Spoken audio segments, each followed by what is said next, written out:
الحمد للہ وکفا والصلاة والسلام علی عبادہ الذین اصطفیٰ اما بعد فاعوذ باللہ من الشیطان الرجیم بسم اللہ الرحمن الرحیم۔ معزز و مکرم ناظرین حضرات، السلام علیکم ورحمۃ اللہ وبرکاتہ۔ ناظرین، سب سے پہلے میں آپ تمامی حضرات کو یہ شکریہ ادا کرنا چاہوں گا کیونکہ آج پھر انسان کی زندگی ایک امتحان کے پارٹ 2 میں آپ اپنے قیمتی وقت دینے کا فیصلہ کیا۔ ناظرین، جس طرح میں اپنے لاسٹ اسپیچ کو اینڈ کیا تھا نبی کریم صلی اللہ تعالی علیہ وسلم کی اس حدیث سے، جس سے پتہ چلتا ہے کہ انسان چاہے کتنا بھی عبادت کیوں نہ کرے، انسان چاہے کتنا بھی اپنا اعمال اکٹھا کیوں نہ کرے، جب تک اس میں ایمان شامل نہ ہو، جب تک اس میں خلوص نہ ہو، تب تک وہ عبادات، تمام عبادات و اعمال اللہ کے نزدیک کوئی ویلیو نہیں۔ اس کا مطلب ہر اعمال میں، ہر عمل میں ایمان ضروری ہے، کمپلسری ہے۔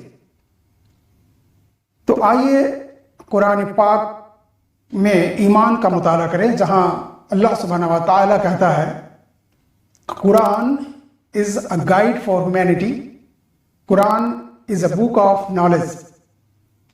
اللہ سبحانہ و تعالیٰ درجنوں جگہ اللہ تعالیٰ کہتا ہے قرآن مجید میں، یا ایھا الذین آمنوا اطیعوا اللہ واطیعوا الرسول، اے ایمان والو اللہ کی اطاعت کرو، اللہ کے رسول کی اطاعت کرو۔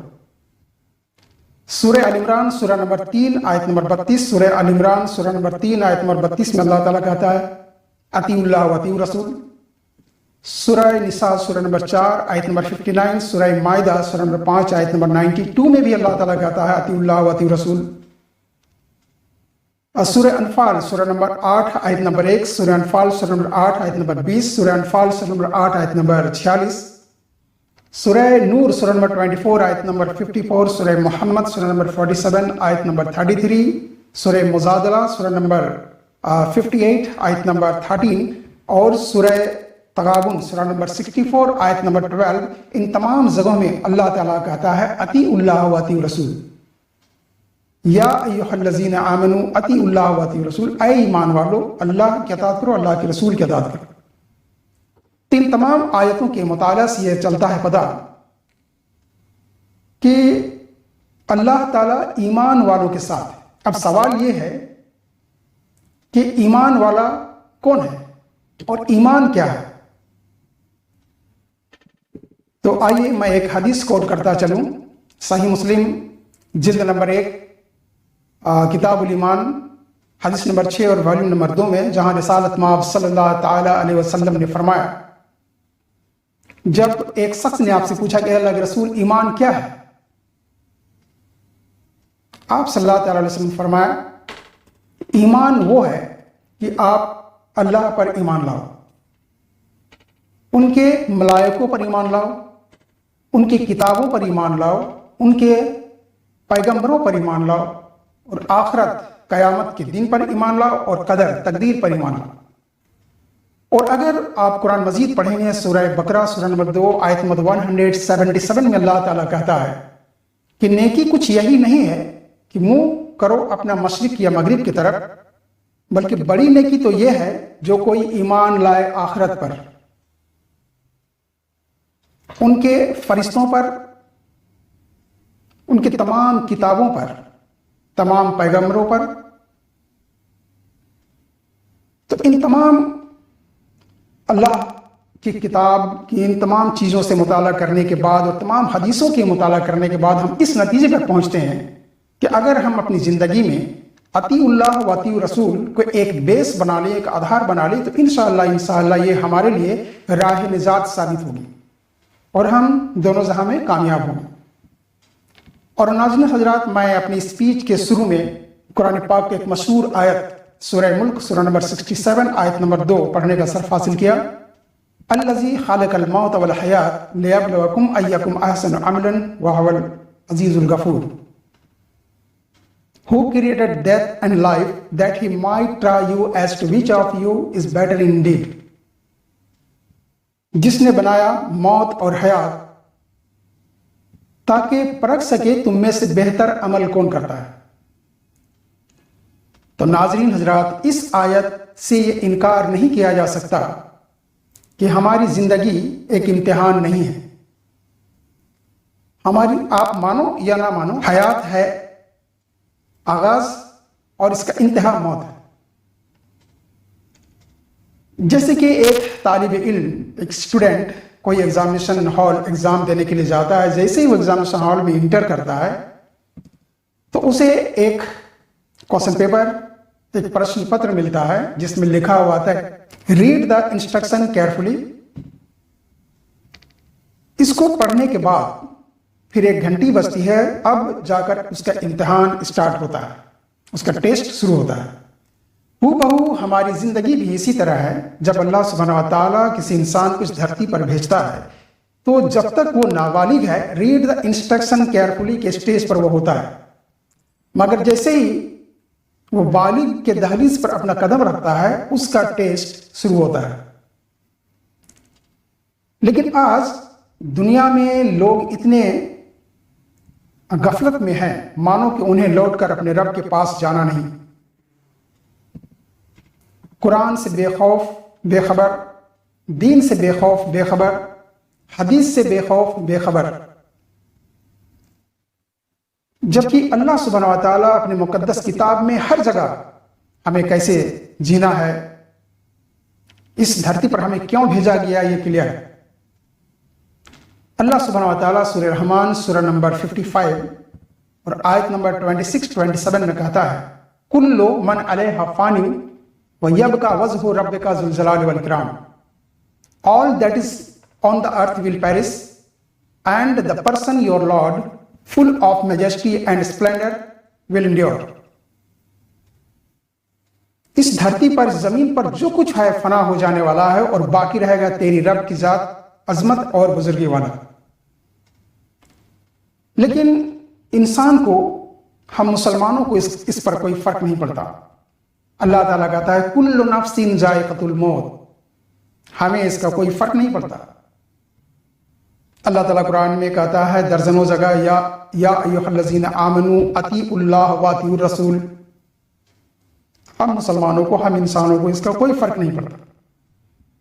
لیکن جب رب ذوالجلال دنیا والوں کو دکھانے میں آتا ہے تو پوری دنیا لاک ڈاؤن میں چلی جاتی ہے۔ جب رب ذوالجلال اس دنیا کو دکھانے میں آتا ہے تو پوری دنیا، پوری کائنات ہائبرنیشن میں چلی جاتی ہے۔ کیا مندر، کیا مسجد، کیا چرچ، کیا گرودوارا، تمام offices, college, university, school, parks, zoos, سب سیل ہو جاتا ہے۔ لوگ اپنوں سے دور ہو جاتے ہیں، لوگ قریب آنے میں کتراتے ہیں، مسافہ کرنے میں کتراتے ہیں۔ سوچئے اتنے میں یہ حال ہے تو قیامت کے دن کا وہ عالم کیا ہوگا؟ اتنے میں یہ حال ہے تو پلسرات کو منظر کیسا ہوگا؟ اس لیے ناظرین حضرات، الذی خلق الموت والحیات لیبلوکم ایکم احسن عملا، جس نے بنایا موت اور حیات تاکہ پرکھ سکے تم میں سے بہتر عمل کون کرتا ہے۔ ناظرین حضرات، ہمارا جو پرتی دن کا عمل ہے، جیسے نماز، روزہ، حج، زکوٰۃ، تلاوت، ماں باپ کا جو حقوق ہے ہمارے اوپر، غریبوں کو، مسکینوں کو امداد کرنا، چیریٹی میں ڈونیٹ کرنا، ان تمام چیزوں کا، ان تمام اعمال کا اللہ تعالیٰ بہتر خیال رکھتا ہے۔ اور اس کے باوجود اللہ سبحانہ و تعالیٰ ہمیں throughout the year offers دیتے رہتا ہے اچھا اعمال کرنے کے لیے، تاکہ ہمارا اعمال اور ڈیولپ۔ کبھی معراج کی عبادت کو دے کر، کبھی لیلۃ البرات کی عبادت کو دے کر، کبھی لیلۃ القدر کو عبادت کو دے کر، کبھی شب عاشوراء کی عبادت کو دے کر، ماہ رمضان کا 30 دن اور 30 رات اللہ سبحانہ و تعالیٰ ہمارے لیے بونس کا مہینہ بنا کر بھیجا، تاکہ ہم اپنے اعمال کو اور بہتر بنا سکیں۔ نیک اعمال کرتے جاؤ، تمہارے نامہ اعمال میں جو اکاؤنٹ ہے اس میں سب جڑتے جائیں۔ لیکن ناظرین حضرات، ان تمام چیز پھر ایک ہی جگہ آ کر رکتی ہے کہ ان تمام چیزوں کا یہ ڈیپینڈ کرتا ہے اعمال پر، اور اعمال ڈیپینڈ کرتا ہے ایمان پر۔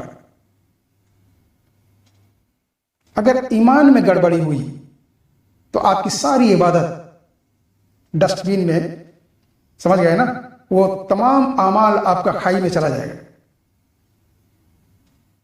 اور میں قرآن پاک کا ایک مختصر سا واقعہ سنانا چاہوں گا، اس کے بعد میں اپنے تقریر کو سمیٹ لوں گا۔ اس واقعہ سے یہ پتہ چلتا ہے کہ انبیاء کرام جو معصوم ہوتے ہیں، تمام گناہوں سے پاک ہوتے ہیں، اگر ان کے آل اولاد میں ایمان میں گڑبڑی پائی جاتی ہے تو اللہ سبحانہ و تعالیٰ انہیں نہیں بخشتا، تو ہم کیا چیز ہے، ہماری بساط ہی کیا ہے ان کے سامنے۔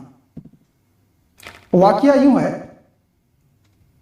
کہ جب حضرت نوح علیہ السلام کی قوم کی ظلم حد سے زیادہ گزر گئی، سینکڑوں برس ان کے ظلم و ستم جھیلنے کے بعد ایک دن آپ اللہ رب العزت کے بارگاہ میں جا کر شکوہ اللہ تعالیٰ سے کرتے ہیں، انی مغلوب فانتصر، کہ میں مغلوب اور ضعیف ہوں، اے رب کائنات اب آپ ہی ان لوگوں سے کچھ بدلا لیجیے۔ اللہ رب العزت کا ارشاد ہوا کہ ہمارے حکم اور تعلیم کے موافق ایک کشتی تیار کریں، کیونکہ ان قریب ہی ایک سخت پانی کا طوفان آنے والا ہے، ایک بھیانک زلزلہ اس شہر میں آنے والا ہے، جس میں صرف ایمان والے اس کشتی پر چڑھ کر اپنا جان بچائیں گے، باقی سب غرق ہو جائیں گے۔ ادھر حضرت نوح علیہ السلام اللہ سبحانہ و تعالیٰ سے وعدہ لیتا ہے کہ اے رب کائنات تو میرے گھر والوں کو بچانا۔ یہ جو تمام واقعہ ہے یہ قرآن مجید میں سورہ ہود سورہ نمبر 11 اور آیت نمبر 36 سے لے کر 50 تک وہ تمام یہ واقعہ آپ کو مل جائیں گے، آپ پڑھیے۔ جب ادھر حضرت نوح علیہ السلام کی کشتی پہاڑ جیسے موجوں کو چیرتی پھاڑتی ہوئی آگے بڑھتی ہے، تو حضرت نوح علیہ السلام اپنے بیٹے جن کا نام کنان آیا ہے سے کہتے ہیں کہ اے میرے بیٹے، اپنے باپ، اپنے بھائیوں، اپنے کنبے کو، لوگوں کو چھوڑ کر کے ان کافروں کی صحبت میں مت رہو، آپ اس کشتی پہ سوار ہو جاؤ تاکہ اس مصیبت اجما سے تم نجات پا سکو۔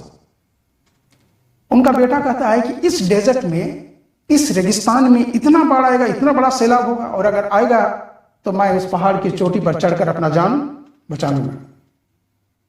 ادھر سیلاب پورے شہر کو اپنے آغوش میں لے لیتا ہے، ساجر اور حجر سب ڈوب جاتا ہے، اور جب پانی کا لیول پہاڑ کی چوٹی پر پہنچتا ہے تو ان کا بیٹا آواز لگاتا ہے، چلاتا ہے جان بچانے کے لیے۔ ادھر حضرت نوح علیہ السلام اللہ رب العزت سے مخاطب ہو کر کہتے ہیں کہ اے رب کائنات تو نے وعدہ کیا تھا کہ تو میرے گھر والوں کو بچائے گا۔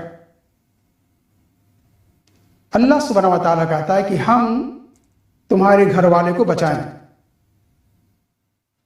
ایمان کے بنیاد پر، تمہارا بیٹا تمہارا گھر والا نہیں۔ تو ناظرین حضرات، اس سے یہ بات سمجھ میں آتی ہے کہ اگر عبادات میں، آپ کے عمل میں، آپ کے عبادت میں اگر ایمان کی کمی ہوئی تو کوئی بخشائش نہیں۔ اور میں اپنا اسپیچ کو ختم کرنا چاہوں گا قرآن مجید کے اس آیت سے جو سورہ نساء سورہ نمبر 4 آیت نمبر 136 میں اللہ تعالیٰ کہتا ہے، یا ایھا الذین آمنوا آمنوا باللہ ورسولہ والکتاب الذی نزل علی رسولہ، اے ایمان کے دعوے دارو، ایمان لاؤ اللہ اور اللہ کے رسول پر اور اس کتاب پر جو نازل کی اپنے رسول پر۔ وآخر دعوانا ان الحمد للہ۔